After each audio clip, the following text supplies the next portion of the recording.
मैं सरदार सिंह, सहचार्य भूगोल, SPC government college beam. Good morning विद्यार्थियों। आज आपको पढ़ाएंगे दो तरह के ग्राफ है, एक तो क्लाइमोग्राफ और दूसरा है हिदरोग्राफ। क्लाइमोग्राफ और हिदरोग्राफ बनाने का जो मेन पर्पज है ये हमारा कि किसी स्थान पर जो जलवायु के आंकड़े हैं उसको प्रदर्शित किया जाता है, जिसमें जनवरी से लगाकर दिसंबर तक के आंकड़े होते हैं और एक तरफ आर्द्र बल्ब तापमान होता है।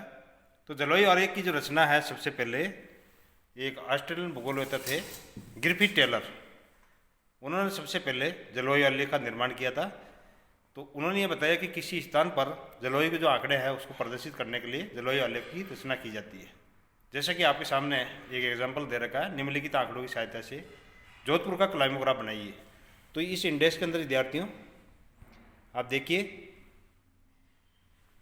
कि इसमें जनवरी से लगाकर दिसंबर तक के आंकड़े दिए हुए हैं और उन आंकड़ों को आपको एक ग्राफ के अंदर शो करना है, या शीट के ऊपर एक एक सेंटीमीटर के डिस्टेंस से आपको इस तरह के वर्ग बना करके और इन क्लाइमोग्राफ को आपको शो करना है।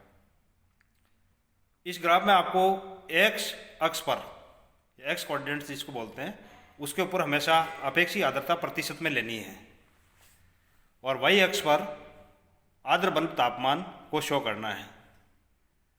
और ऊपर की साइड में आपके जनवरी, फरवरी, मार्च से लगा इस तरह से आपके दिसंबर तक 12 महीनों के नाम लिखे हुए हैं।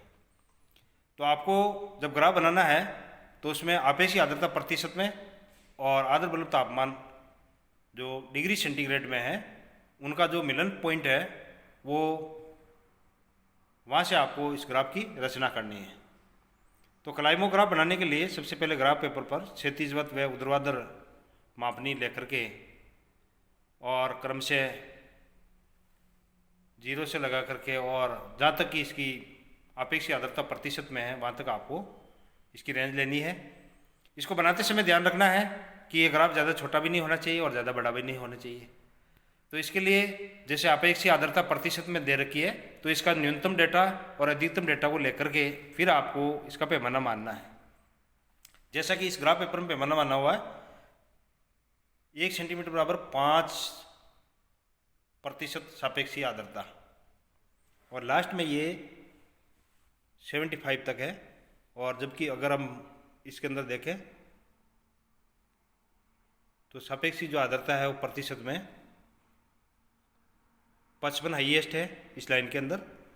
और फिर हम आर्द्र बल्ब तापमान की बात करें तो उसके अंदर भी जो पैमाना लिया हुआ है एक्स अक्ष पर वो है 1 सेंटीमीटर बराबर 5 डिग्री सेंटीग्रेड टेम्परेचर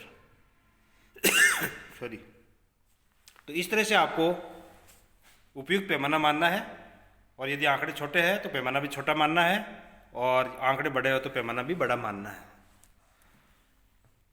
जैसे दूसरा एग्जांपल बताऊँ आपको, यदि आंकड़े बहुत बड़े होते हैं तो अपेक्षित आर्द्रता 0 से 10, 10 से 20, 20 से 30, 30 से 40 इस तरह से मान सकते हो। इसका मतलब ये हुआ कि 1 सेंटीमीटर बराबर 10% सापेक्षिक आर्द्रता। और टेम्परेचर की हम बात करें तो 0 से 5, 5 से 10, 15, 20 इस तरह से, और यह आंकड़े और भी छोटे होते हैं जैसे 2, 4, 6, 8, 10, 12 इस तरह से होते हैं उस रेंज में।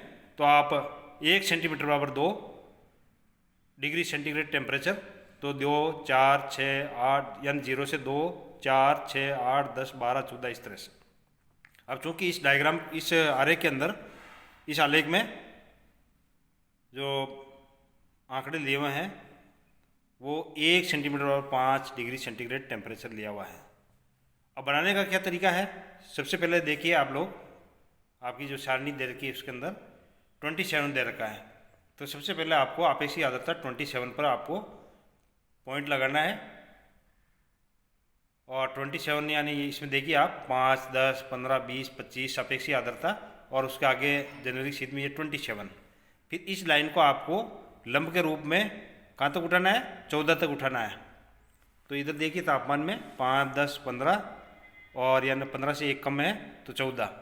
तो उस जगह पर दोनों का जो मिलन बिंदु है, एक्स और वाई कोऑर्डिनेट्स का मिलन बिंदु है, वहाँ पर आपको जनवरी लिखना है। इसी तरह से फरवरी के अंदर 16 और 39 और 16, तो सबसे पहले आपको 39 एक्स अक्ष पर देखना है और वाई अक्ष पर आपको देखना है 16। तो वो हो जाएगा फरवरी, फिर मार्च, अप्रैल, मई, जून, जुलाई, अगस्त, सितंबर, अक्टूबर, नवंबर और दिसंबर। लास्ट में विद्यार्थियों आप लोगों को दिसंबर और जनवरी को मिला देना है। दिसंबर और जनवरी कहीं भी हो तो उसको खाली नहीं रखना है, उसको पूरा आपको कवर करना है। तो इस तरह से इस जो ग्राफ है उसकी रचना यहाँ की गई है। अब विद्यार्थी हम बात करें कि इस ग्राफ के अंदर कीन, रो, मगी, स्कॉर्चिंग 4 चीज़ें दे रखी है। तो कीन का मतलब ये है टेम्परेचर भी कम और आर्द्रता भी कम, तो इसका मतलब शीत जलवायु। कीन का मतलब है शीत जलवायु। फिर विद्यार्थी देखिए आपके रो का मतलब है आर्द्रता अधिक, यानी आर्द्रता तो 70% है और टेम्परेचर केवल 5 डिग्री सेंटीग्रेड है, तो इसको कहते हैं शीत आर्द्र जलवायु, यानी शीत तो है ही है और आर्द्रता ज़्यादा है। फिर देखिए विद्यार्थियों मगी का मतलब है टेम्परेचर भी ज़्यादा और आर्द्रता भी ज़्यादा, तो इसका मतलब है उष्ण आर्द्र जलवायु, यानी उष्णता तो ही है, उसमें आर्द्रता की मात्रा परसेंटेज में ज़्यादा है।